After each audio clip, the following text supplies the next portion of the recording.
उत्तराखंड की बात करें कि उत्तराखंड के मुद्दों पर लगातार उत्तराखंड क्रांति दल और जो विभिन्न क्षेत्रीय संगठन हैं, चाहे वो सामाजिक हैं, चाहे वो अपने क्षेत्रों के मुद्दों के लिए लड़ रहे हैं, लगातार लड़ाई लड़ रहे हैं।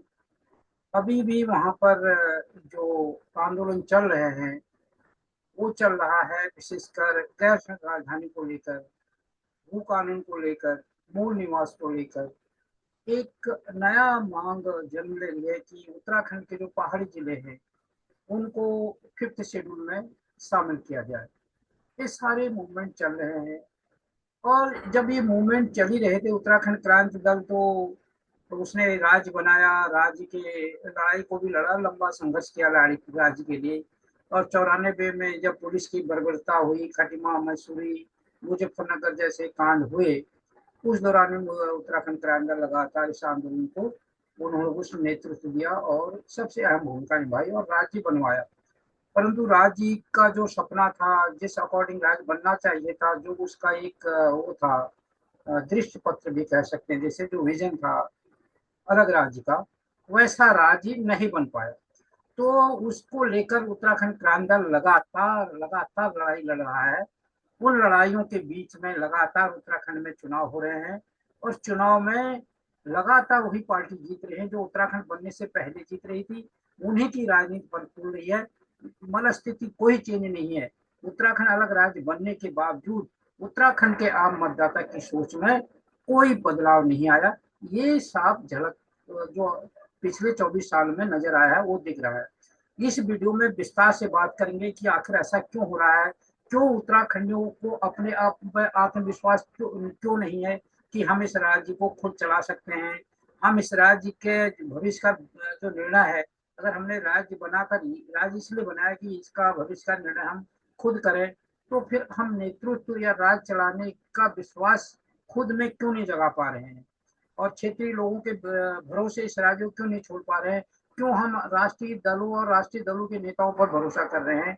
ये सारी विचार सारे इसमें विचार विस्तार से विचार विमर्श करेंगे और दिखाएंगे कि आंदोलन कितना बड़ा संघर्ष लोग कर रहे हैं। फिर भी जब राजनीतिक निर्णय करना होता है तो हम वो निर्णय नहीं ले पाते हैं। ये सब कुछ चर्चा होगी। आप वीडियो को अंत तक देखें। उत्तराखंड क्रांति दल ने अभी अभी एक घोषणा की है कि वो करेगी,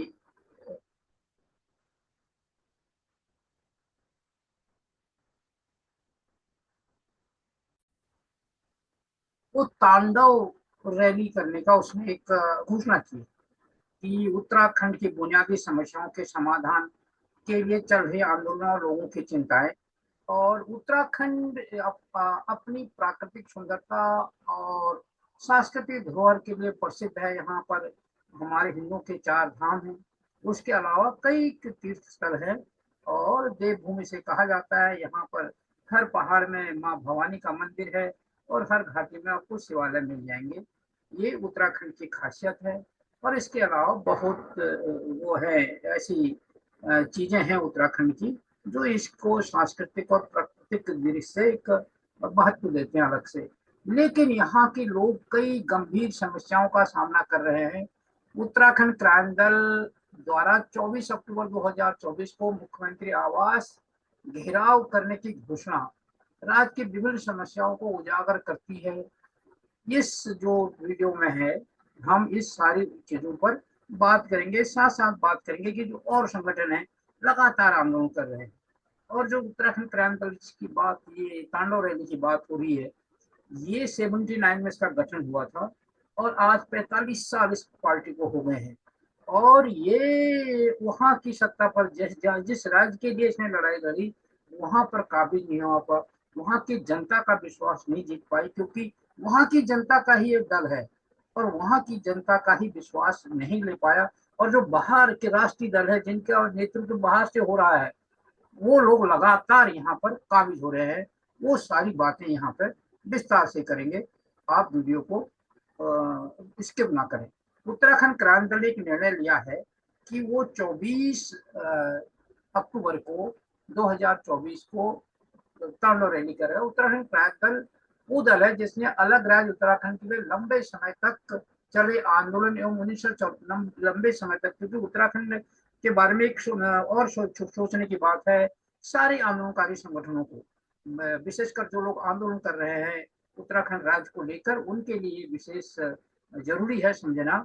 क्योंकि उत्तराखंड जब देश की आजादी की लड़ाई हो रही थी तो उस समय भी एक लोगों का विचार था कि अलग राज्य होना चाहिए और ये अपने जो निर्णय का, अपनी संस्कृति का अपने हिसाब से काम कर सकें, इसके लिए राज्य उत्तराखंड बनना चाहिए। परंतु हुआ क्या, जब राज्य अलग हुआ, नहीं जब देश आजाद हुआ तो उत्तराखंड को अलग राज्य का दर्जा नहीं दिया गया। और उस समय की जो सोच थी ये था कि वही यहाँ पर ये पिछड़ा राज्य है, यहाँ की उत्पाद भी सही ढंग से नहीं होता, औद्योगिक दृष्टि से पिछड़ा है, विषम भौगोलिक परिस्थितियों वाला राज्य है, तो इसको बिना किसी के सपोर्ट के ये चलाना इसको मुश्किल हो जाएगा। तो इसको उत्तर प्रदेश के साथ रखा गया उत्तराखंड। उस दौरान भी लोगों को लगातार जब उत्तराखंड की उत्तर प्रदेश में अनदेखी होने लगी, क्योंकि उत्तराखंड बहुत छोटा था उत्तर प्रदेश के सामने, और वहां पर जो नीतियां बनती थी वो मैदानों के हिसाब से बनती थी, और उत्तराखंड उसमें अपने को उपेक्षित समझ रहा था। तो लगातार उसमें भी आंदोलन होते रहे।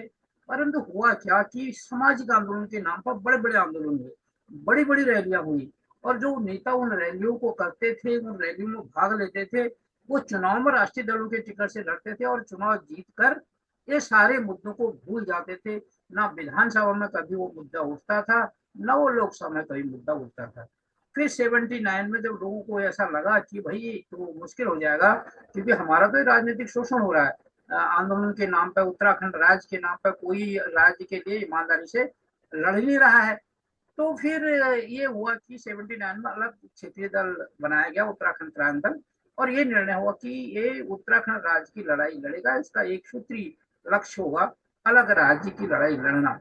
और तब से लगातार, और जनता का भी विश्वास उसको मिला, और पहले ही 79 में दल का गठन हुआ, और 80 के विधानसभा चुनाव में रानीखेत से दल ने जसवंत सिंह बिष्ट के नाम पर पहला विधायक दिया, और तब से लगातार एक मजबूती उस दल ने पकड़ी, और उस लड़ाई को भी मजबूती से वहां पर उत्तर प्रदेश की विधानसभा में उठाया। और इसका दबाव इतना बना कि बाद में जब भारतीय जनता पार्टी वो बनी 80 में, और उसने फिर ये बात की 89 के चुनाव में कि हम भी उत्तराखंड अलग राज्य का समर्थन करते हैं उत्तरांचल के नाम पर, और जैसे जब हमारी सरकार बनेगी हम उत्तराखंड बनाएंगे, उत्तरांचल बनाएंगे। और एक दबाव बना, उस समय जनता जब जागरूक हुई तो एक राजनीतिक हिस्सेदारी जनता ने की और राजनीतिक दखल डालने की कोशिश की और इनकी राजनीतिक जमीन हिला दी।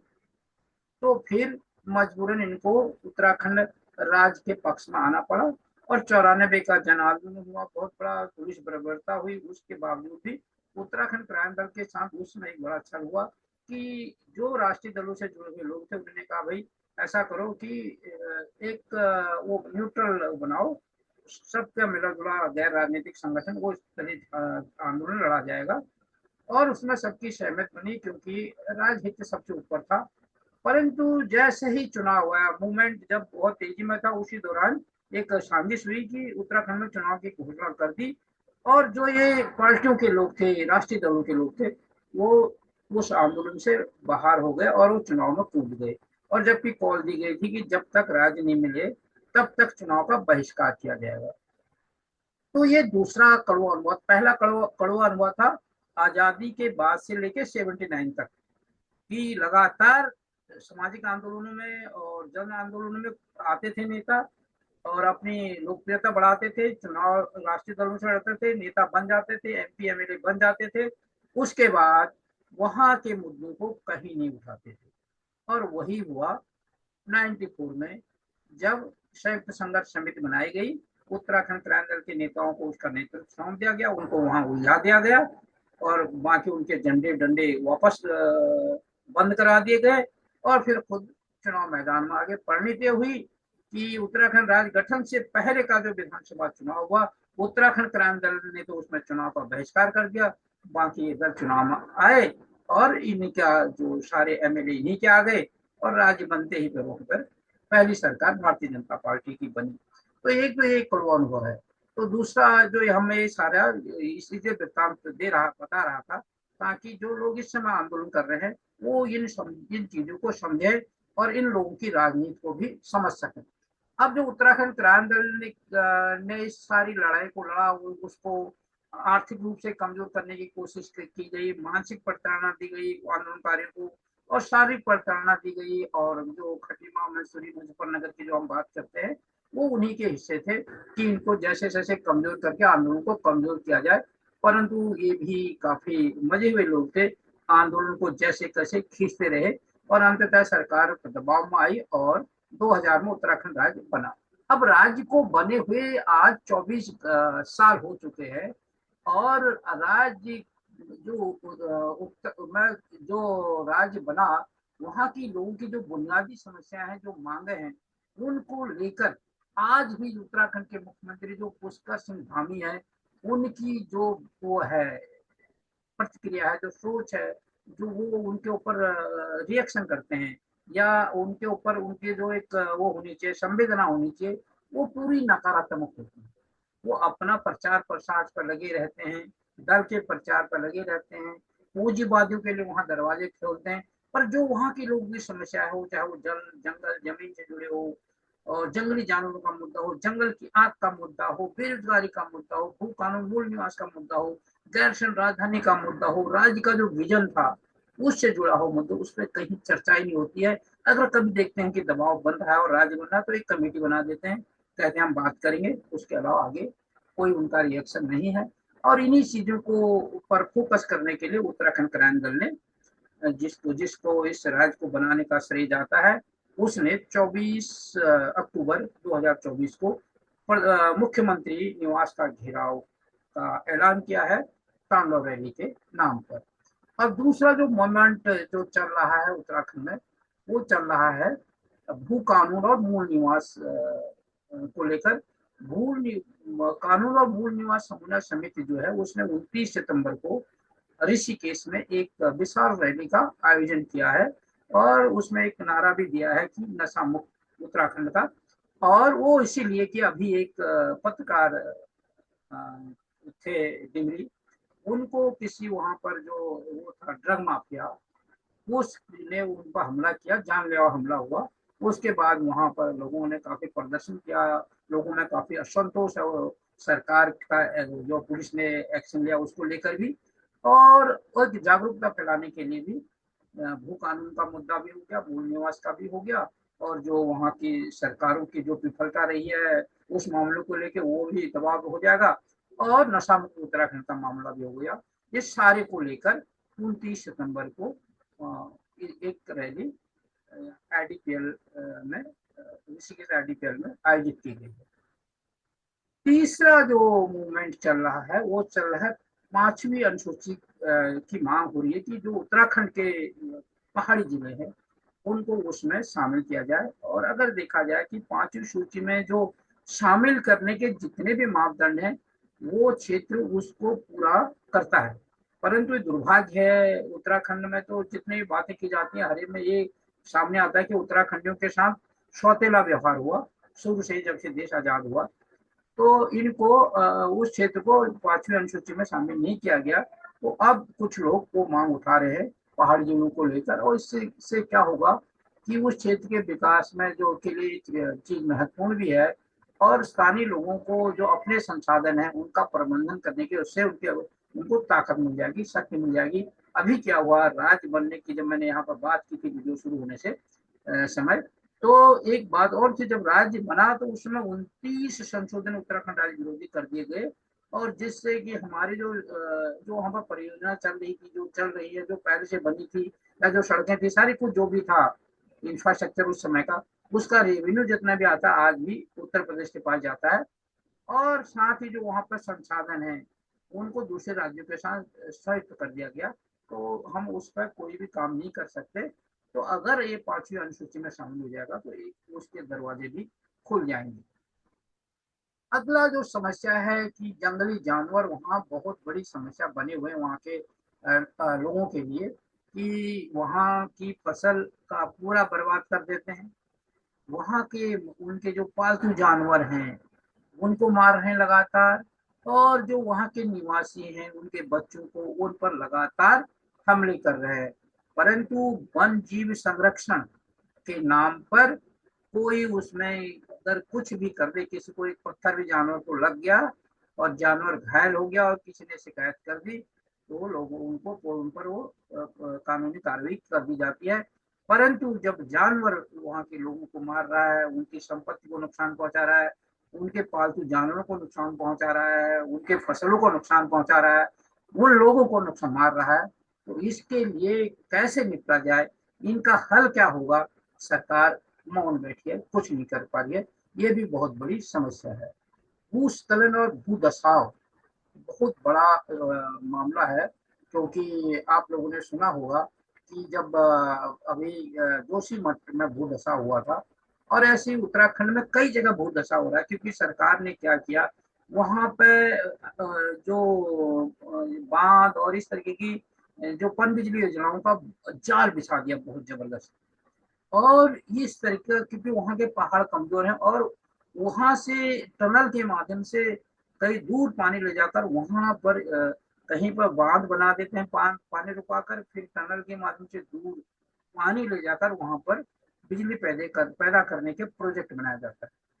तो इस सारे के दौरान, क्योंकि उत्तराखंड के पहाड़ कमजोर हैं और पानी का अपना दबाव होता है, क्योंकि पहाड़ ये एक वो है, लिक्विड है, फ्लूइड है पानी, तो इसमें अपनी एक स्टैटिक स्टैटिक एनर्जी भी होती है, और जब मूवमेंट में है तो इसमें एक डायनेमिक एनर्जी भी आ जाती है। तो ये उसका जो दबाव है, जो पानी का जब हम पूरा बांध बना देते हैं, और पूरा बांध का जब प्रेशर पड़ता है पूरे पहाड़ों के ऊपर, तो उसका उसको पहाड़ ही झेल पा रहे हैं। वो पहाड़ों के अंदर टनल से पानी जा रहा है, उसका दबाव पहाड़ नहीं झेल पा रहे हैं, पहाड़ की जमीन खोखली हो रही है, और उससे वहां के पहाड़ धंस रहे हैं। ये संकट तो है ही है। अब जब वहां पर ऑल वेदर रोड बना दी गई है, पहाड़ों की संरचना इतनी कमजोर है उत्तराखंड की, काफी कमजोर पहाड़ है, और जब बिना बारिश के भी पहाड़ धंस रहे हैं, भूस्खलन हो रहा है, और बाढ़ की समस्या है, बादल फटने की दिक्कतें हैं, और इसके बाद जो वहां पर परेशानियां हो रही हैं, मीडिया उनको दिखाता नहीं है, और लोगों को राहत नहीं मिल रही है, उनका पुनर्वास नहीं हो पा रहा है, लोग भगवान भरोसे छोड़ दिए। तो ये मुद्दा भी वहां पर लगातार उठ रहे हैं, परंतु इन मुद्दों को वही लोग उठा रहे हैं जो इससे पीड़ित है, क्योंकि अब जिसके पाँव पर सुई चुभती है वही दर्द महसूस करता है, दूसरा सोचता है मेरे पाँव पर तो चुभा नहीं है।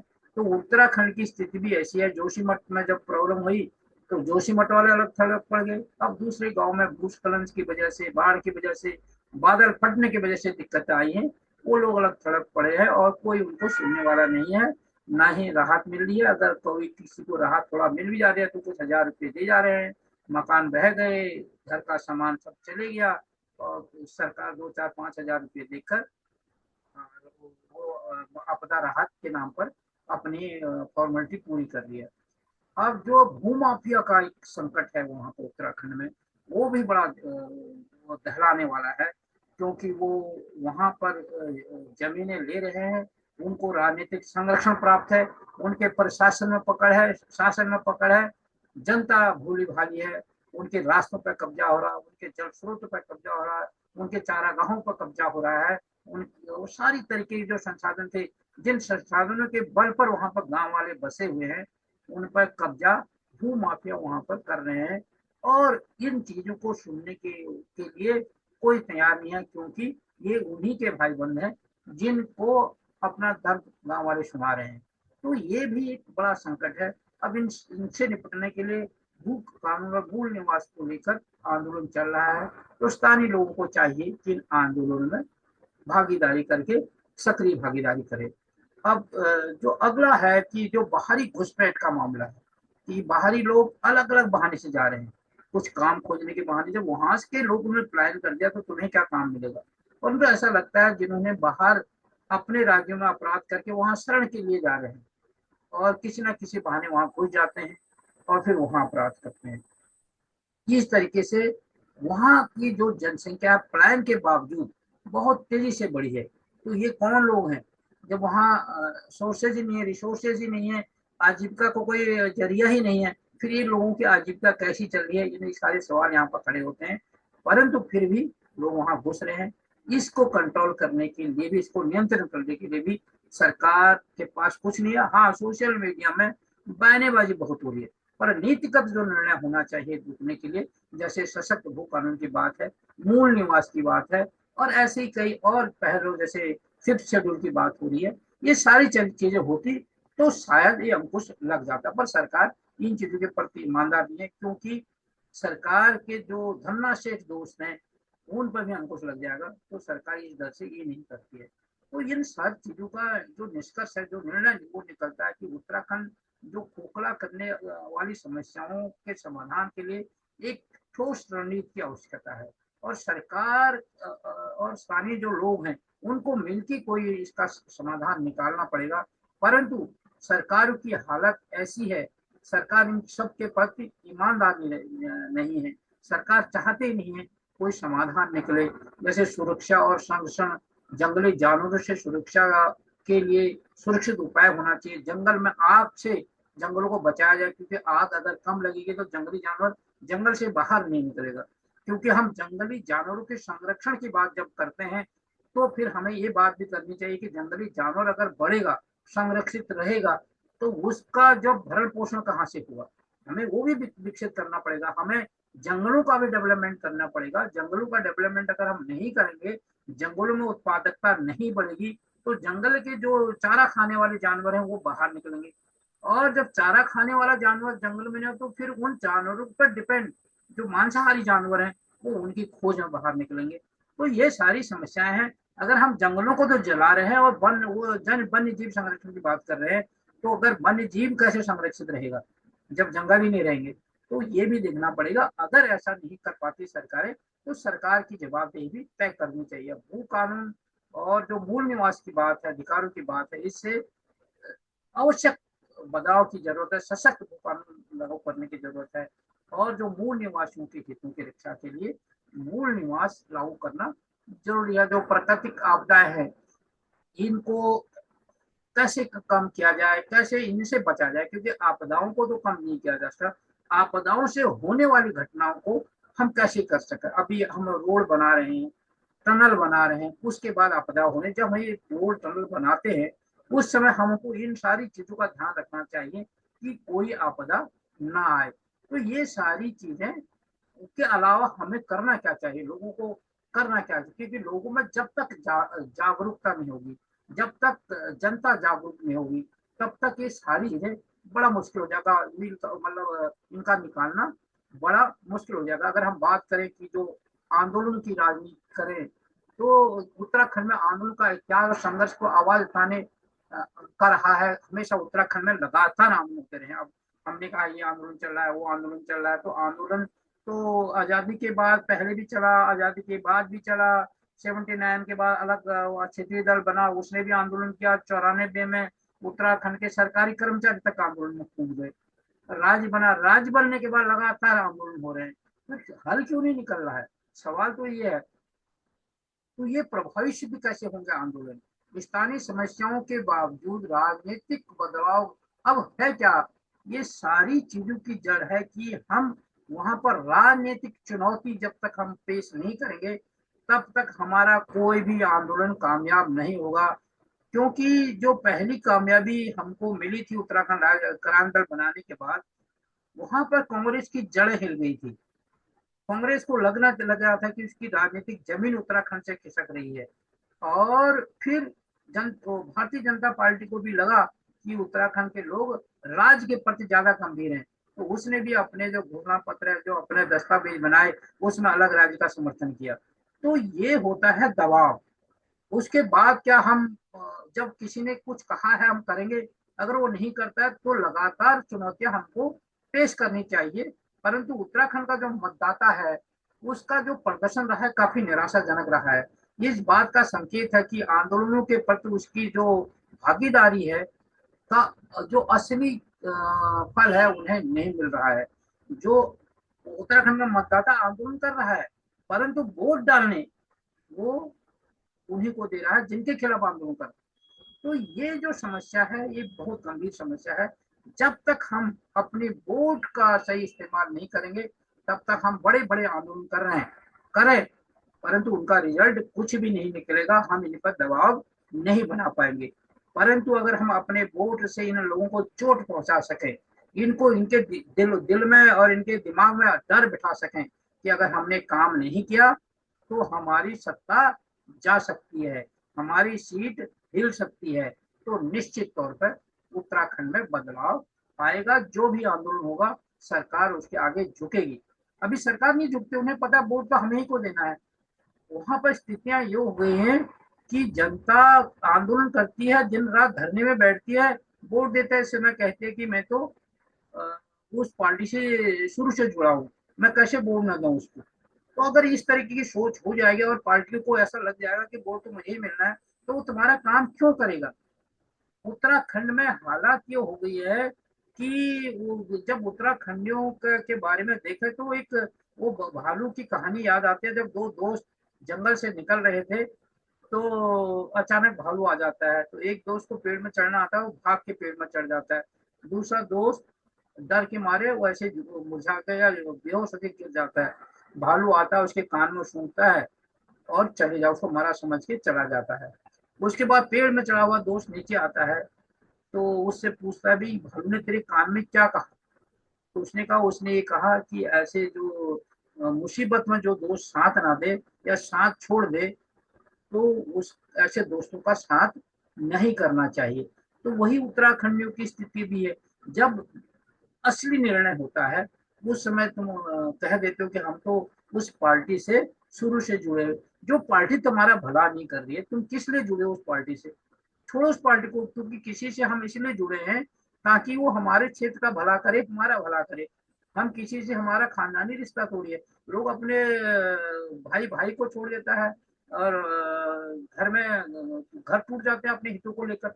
तुम पार्टी को नहीं छोड़ सकते। तो जिन चीजों को देखना, कहीं ना कहीं हमें अपने पे विश्वास नहीं है। क्या कल को अगर मेरे कंधे में जिम्मेदारी आ गई तो मैं इसको निभा पाऊंगा या नहीं निभा पाऊंगा। साथ में ये जो क्षेत्रीय दल है, या जब मुझे खुद चुनाव लड़ना पड़ेगा, मेरे पास पैसा कहाँ से आएगा। अगर मैं राष्ट्रीय दलों से जुड़ूंगा और राष्ट्रीय दलों से अगर चुनाव लड़ने का मौका मिल जाएगा, तो मेरे को राष्ट्रीय दलों के पास जो इलेक्टोरल बॉन्ड के रूप में लाखों करोड़ों रुपयों का, हजारों करोड़ों रुपए का चल रहा है, वो मुझे मिल जाएगा। तो यही स्वार्थ है और इसीलिए हम आंदोलन करते हैं और फिर वोट उनको दे देते हैं जिनके खिलाफ हम आंदोलन करते हैं। और जो समस्या है, जो मतदाता की निराशा भी इसमें आती है कि हम मत डालने नहीं जाते हैं। दूर दराज के क्षेत्र में लोग गंभीर समस्याओं का सामना कर रहे हैं। ये समस्या उनके जीवन का हिस्सा बन चुकी है। वो समझते हैं भाई ये तो हमारा ही, ये तो जिंदगी है, हमारे हिस्से की परेशानी है, शायद यही हमारी जिंदगी है, और वो इसको मान चुके हैं। बड़े आंदोलन में भागीदारी के बावजूद लोगों को आत्मविश्वास की कमी साफ दिखाई देती है। यह स्थिति राजनीतिक दलों के प्रति अविश्वास को बढ़ा रही है। और इससे क्या हो रहा है कि वो लोग मतदान ही नहीं जाते, कहते क्या करें, किसी को वोट डाल के सब एक जैसे है।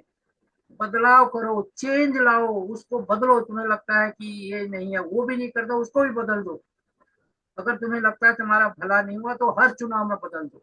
तो ये मत कहो कि वोट वोट जरूर दो। पहली बात तो ये है, मत देना है। और अगर तुम्हारा काम नहीं होता है तो बदलाव करना है। चाहे वो बदलाव करने के बाद रिजल्ट ना निकले वो अलग बात है, परंतु तुम्हें अपना कर्म करना है। तुम्हारा कर्म है जो काम करता है उसका साथ देना, उसको वोट देना, उसको सपोर्ट करना। जो तुम्हारा काम नहीं करता है उसको, उसके खिलाफ बोलना, उसको हराना, उसको अपने क्षेत्र से दूर करना। क्षेत्रीय दलों की स्थिति क्या है कि क्षेत्रीय दलों का उद्देश्य स्थानीय मुद्दों को उठाना है, लेकिन मतदाता उनकी ओर समर्थन नहीं देता। अब क्या होता है कि क्षेत्रीय दल, जो वहां का मतदाता, वो अपनी गिरबान में झांकता है। वो सोचता है जैसा मैं हूँ वैसे हमारे क्षेत्रीय दल है, क्योंकि इसके जो नेता है वो हमारे बीच में तो लोग हैं। तो उसको अपने पे विश्वास नहीं है, तो वो अपने जो लोगों द्वारा बनाया हुआ दल है उस पर भी विश्वास नहीं करता। उसको लगता है कि मैं तो कुछ नहीं कर सकता, तो उसको यही लगता है कि ये भी कुछ नहीं कर सकता। उसको लगता है कल को अगर इनको अगर जिम्मेदारी दे दी, अगर मेरे कंधे में जिम्मेदारी है कि मैं कैसे चलाऊंगा, अपने पे विश्वास नहीं है, तो फिर उसको लगता है कि मेरे जैसे लोगों ने जो दल बनाया है वो कैसे इस राज्य को चलाएंगे। इसको चलाने के लिए तो बहुत बड़ा नेता चाहिए जो दिल्ली में बैठता हो, जो दूसरे राज्यों में बनाता है, या फिर उनका सहारा चाहिए। तो इसीलिए वो, इसका मुख्य कारण यह है कि मतदाता बाहरी ताकतों और राष्ट्रीय दलों पर अधिक विश्वास कर रहा है। तो इसी यही कारण है, अपना पर तो उसको विश्वास है नहीं, तो अपने लोगों के बनाए हुए दल पर विश्वास नहीं है, वो बाहर के लोगों पर और बाहर के दलों पर विश्वास करता है। और जो इसका जो नतीजा है कि इतना बड़े आंदोलन वहां पर चल रहे, लगातार आंदोलन चल रहे हैं। और जो 2024 का लोकसभा चुनाव हुआ, उसमें भारतीय जनता पार्टी को 5 में से 5 सीटें मिली। भले उसके बाद जो विधानसभा चुनाव हुए, 2 उपचुनाव, बद्रीनाथ सीट पर और मंगलौर सीट पर, वहां पर कांग्रेस जीती। परंतु कांग्रेस जीती तो कांग्रेस भी राष्ट्रीय दल है, तो वहां के क्षेत्रीय मुद्दों को तो अहमियत नहीं मिली। चलो कांग्रेस जीती तो कोई बात नहीं, परंतु जो वहां के क्षेत्रीय मुद्दों को लेकर लड़ता है, जो क्षेत्रीय दल है, उसे कितना वोट मिला, वो दुख की बात है। हाँ, अगर टक्कर के वोट मिलते और कुछ वोटों से वो जीत जाते, तो लगता कि वाक्य में कहीं ना कहीं वहां के लोगों में अपने आप पर भरोसा है, क्योंकि क्षेत्रीय दल तो उन्हीं के लोगों का बनाया हुआ है, वहां के लोगों का बनाया हुआ दल है। वो भले दो राष्ट्रीय दल से जुड़े हैं, परंतु उन्हीं के मित्रों का, उन्हीं के समाज के लोगों का बनाया हुआ दल है। इसका मतलब ये लगता है कि उनको विश्वास नहीं है, क्षेत्र दलों पर विश्वास ज्यादा है। उसकी वजह ये भी हो सकती है कि क्षेत्र दलों के पास पैसा ज्यादा है, फंड ज्यादा है, बड़े बड़े नेता हैं, करोड़पति अरबपति हजारों करोड़ के मालिक हैं, और वो क्षेत्रीय दलों पर नहीं दिखता। ये भी एक मनोवैज्ञानिक वो हो सकता है, चीजें हो सकती है। जो इन चीजों के बाद एक निष्कर्ष जो यहाँ पर निकलता है कि हम लोगों को करना क्या चाहिए, तो निष्कर्ष ये है कि लोगों को जब तक हम राजनीतिक बदलाव नहीं लाएंगे, राजनीतिक बदलाव लाना पड़ेगा, चाहे हम चला पाए या ना चला पाए, चाहे सरकारें गिर जाए, परंतु अगर हम बदलाव ले आए तो हमारे एक तो जागरूकता का परिचय हो जाएगा इन लोगों के ऊपर कि उत्तराखंड का मतदाता जाग चुका है। और दूसरी चीज होगी कि अगर हम सरकार बनाई और किसी वजह से नहीं चला पाए, तो हमको एक अनुभव हो जाएगा कि आखिर क्या क्या कमियां थी, किन कमियों के बारे में हमारे क्षेत्रीय लोग सरकार को नहीं चला पाए। और तो हमें हमेशा चुनौती देनी पड़ेगी राष्ट्रीय दलों को कि अगर तुम काम नहीं करोगे तो हमारे पास विकल्प क्षेत्रीय दल के रूप में है। परंतु हमें, अगर हम क्षेत्रीय दल को इग्नोर करेंगे, क्षेत्रीय दल को समर्थन नहीं देंगे, तो इनको लगेगा कि इनके पास कोई विकल्प नहीं है, और जिसके पास विकल्प नहीं होता उसको कोई नहीं पूछता, उसका कोई ध्यान नहीं रखता। वही उत्तराखंड की स्थिति हो रही है। और अब कोशिश उत्तराखंड को, जो वहाँ उनकी अनदेखी होती है, वहाँ के आंदोलन की अनदेखी होती है, लगातार आंदोलन होते हैं, ऐसा नहीं है आंदोलन नहीं हो रहे हैं। पुलिस अगर ज्यादा दबाव बनता है, पुलिस का लाठीचार्ज हो जाता है, ज्यादा दबाव होता है तो आंदोलनकारी के मेन मेन नेताओं को उठा के जेल में ठोक दिया जाता है, और भी दबाव बनता है तो उन पर ऐसे ऐसे केस ठोक दिए जाते हैं जिससे वो जेल से बाहर ही ना निकल पाए। अगर बाहर निकल भी गए तो फिर उनको धरना स्थल इतनी दूर कर दिया जाते हैं कि वो शहर में नजर ही ना आए। जबकि हमेशा जो धरना स्थल है, जो रैली स्थल है, वो जनता का की एक वो है, सदन है। क्योंकि जो विधानसभा है, जो संसद है, वहां चुने हुए प्रतिनिधि चले जाते हैं। अगर चुने हुए प्रतिनिधि जनता की मांग नहीं उठाते तो जनता को एक सदन दिया गया है जो धरना स्थल के नाम पर, रैली स्थल के नाम पर जाना जाता है, परंतु उसे शहर से दूर कर रख दिया जाता है। अगर इनकी विधानसभा, इनकी संसद को भी अगर शहर से दूर रख दिया जाता तो कौन इनको पूछता। ये घर से नहीं बैठ रहे हैं, क्योंकि घर से उत्तराखंड के बीच में, पहाड़ों के बीच में, और लोगों से कह रहे हैं धरना देने तुम एकदम बाहर चले जाओ। तो इन चीजों को भी समझना पड़ेगा, इनकी मानसिकता प्रजातंत्र के प्रति, लोकतंत्र के प्रति कितनी खतरनाक है। तो एक तो एक चीज, दूसरे में हमें अपने अंदर जो आत्मविश्वास है वो होना चाहिए, वो ऊंचा होना चाहिए। हमें नहीं करना चाहिए कि दूसरा आदमी इतना बड़ा है, उसके पास इतने पैसे हैं, उसके पास इतने बड़े नेता हैं उस पार्टी में, हमारे किस काम के, अगर हमारे काम नहीं कर रहे हैं, दूसरे के पास कुछ भी है, अगर वो हमारे काम नहीं आ रहा है तो हमारे लिए वो कुछ नहीं है, जीरो है। हमारे पास जैसा भी व्यक्ति है, जैसे भी लोग हैं अपने, अगर वो हमारे मुद्दों को लेकर लड़ रहे हैं, हमारे मुद्दों को उठा रहे हैं, तो वही लोग हमारे अपने हैं। और उन्हीं लोगों को लेकर हमें उनका साथ देना चाहिए और कोशिश करनी चाहिए कि वो लोग को हम आगे बढ़ाए और उन लोगों का साथ दें। और इस में आपका जो आगे का रास्ता है कि हम जो स्थानीय स्तर पर जागरूकता बढ़ानी पड़ेगी, शिक्षा और संसाधन का सही उपयोग से ही मतदाता में आत्मविश्वास जमाया जा सकता है। आज मतदाता को शिक्षित करना पड़ेगा, जागरूकता फैलानी पड़ेगी, बताना पड़ेगा कि तुम भी कर सकते हो, ऐसा कुछ नहीं है कि तुम नहीं कर सकते, ये लोग भी हमारे जैसे ही हैं। जो राष्ट्रीय दलों के राष्ट्रीय नेता हैं वो कोई अलग से नहीं आए हैं या कुछ दूसरे उपग्रह से नहीं आए हैं, वो भी हमारे बीच के हैं। उन्होंने भी उन्हीं जगह से शिक्षा ली है, उसी इन्वायरमेंट में रहे हैं जैसे हम रहे हैं, तो हमारे जैसे ही लोग हैं। तो अगर वो कर सकते हैं तो हम भी कर सकते हैं। अगर पैसा नहीं है तो हमें बेहतर पैसे से अपने लोगों को आगे बढ़ाना चाहिए। इन सारी चीजों पर आप सबकी क्या राय है, आप अपनी टिप्पणी में जरूर लिखना।